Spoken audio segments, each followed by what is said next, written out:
Here are the stories for this video. As always, don't forget to share and like if you enjoyed these videos. Without further ado, here we go! Entitled parent stealing my dog because entitled kid needs it. A little history. The story took place a couple of years ago when I was 15. I am a Mexican and at that time I was still practicing English while living in the USA. I'm also very pale in skin tone. This is gonna be important in the story. Cast. Me, well, of course it's me. EP, entitled parent, and EK, entitled kid, and neighbor. I left my home to walk my dog, who is a black border collie mix. I still don't know what the mix is. As I was only 2 houses away from mine, EP and EK are walking as well. Me not knowing much English at the time, and they look like they don't speak Spanish, I tried to not look at them and walk past them. But they spoke to me. Here's the conversation. Entitled kid. Mommy, look at that dog. It's so cute. I wonder if it will like our dog. Entitled parent. Hey, young boy, what type is your dog? It could come with us to make a new friend. Me trying my best to speak to her. Sorry, no puedo speak English. EP. Why are you speaking like this? You look American. Stop being disrespectful and speak to me normally. Me, yo no soy de aquí. EP. Why are you speaking Spanish? You're American, speak English. Stop trying to be stupid and talk to me normally. My pale skin made me look native to her, so she thought I was American. EK. Mom, I don't remember dog's name, to have a friend. Please tell him that if we can have him. At this point, I still don't know what they want. All I know was that they made signs that they want my dog. Me trying my best to speak from what school taught me. No, you can't take dog. Looking back at this, I don't know how they understood me. EP. Young man, my daughter wants your dog to go to our house. You will give me your dog. EK actually started crying during this, and my dog got a bit rowdy at what was going on.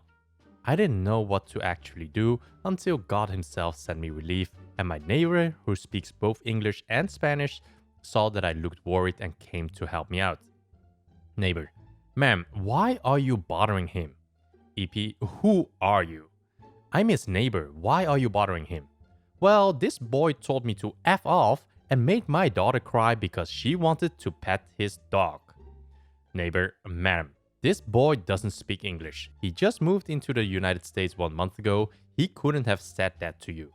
EP looked embarrassed and just decided to leave with her kid without saying a word. Not before taking my dog's leash out of my effing hand. Now, my neighbor was a runner. I saw him in the morning always running for exercise, so he was in front of her in seconds. Neighbor. That is his dog. You don't have the right to take a dog from someone who is just 15. EP was actually scared and she quickly apologized before running with her daughter to her house. My neighbor gave me back my dog and told me to stay home for today. I told my parents the story and they called the cops afterwards. We found out she's not even from the neighborhood, she's from the other side of my city. I know this sounds made up, but it's not. This is all real. I sometimes still laugh at this event. I'm still practicing English, so who knows, I may need to write another thing like this. I really hope I don't. Entitled parent trying to steal my goat. I'm a happily single 39-year-old male. I live in a nice neighborhood just outside of town.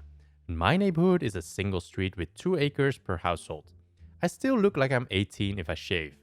Baby goats are called kids. A little background for ya. Players. EM. Entitled mom. Kid. Thief. Me. D. Deputy. CN. Cool neighbor. S. Sheriff.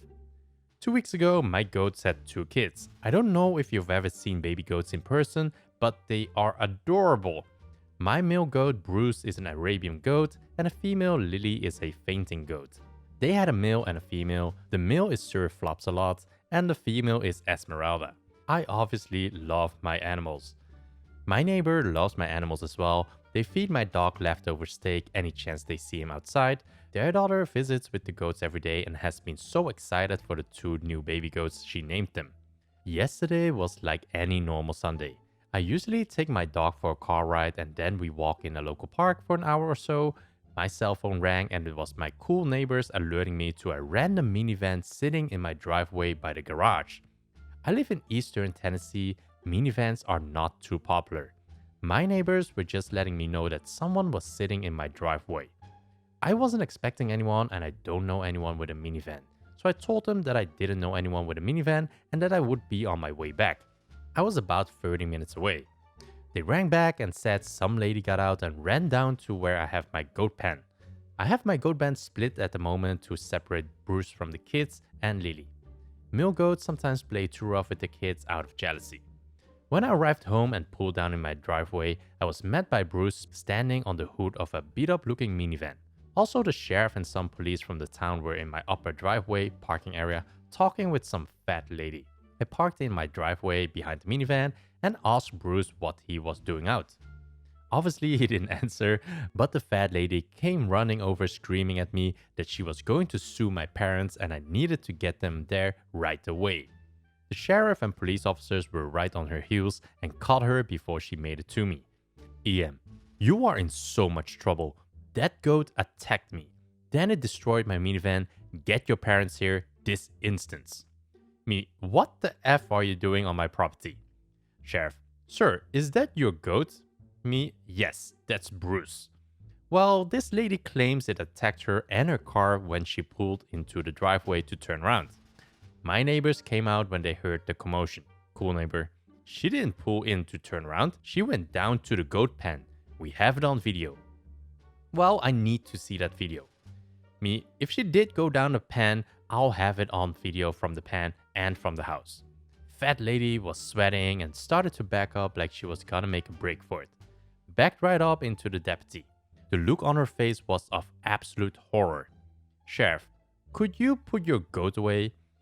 Me, no problem. Give me a few minutes and I'll get the video recording from the pen while I'm down there. I put Bruce away and noticed that he had destroyed the fencing right by the gate to his side. I also noticed that the gate to the kids' side was unchained and Esmeralda was missing. I grabbed the SD card and ran up the hill screaming that I was missing a baby goat. Me, where's my baby goat, you dog-faced bitch? EM, how dare you talk to me like that? Sheriff, madam, if you know, now it's the time to tell. EM, I don't know what you are talking about. Look at my van, it's ruined. I need an ambulance after what that gosh darn goat did to me. Bruce got out again and came charging back up the hill and climbed back on the hood of the van, screaming his head off. It dawned on me that maybe she put Esmeralda in her van, but the police officers were quicker. Ma'am, open your van. Sir, control your goat. Me, I'll try, but his fencing looks like he beat it all up in anger. I put my dog's harness on him and clipped him to the dog run. She kept giving excuses why she won't open her van, but we all knew the real reason. She opened her van finally, and the stench just rolled out of it. EM, oh my god, what is that smell? Me, scared baby goat shit, dumbass. You're lucky there are cops here. EM, your goats ruined my new van. You'll be hearing from my lawyer. Sheriff, you'll get to speak to him after we get you back to the station. Cover. I took Esmeralda back and checked to see if she was hurt. She wasn't, just scared. My neighbor's daughter carried her back down to the pen, and I grabbed another panel to fix where Bruce broke out. The deputy took the crazy lady away. The sheriff and my cool neighbors came in to watch the security footage. Apparently, she snagged Esmeralda and was coming back for Sir Flop-a-Lot when Bruce broke out. You could see her turn around and start waddling up the hill, and Bruce charging right for her. She got nailed right in the hips.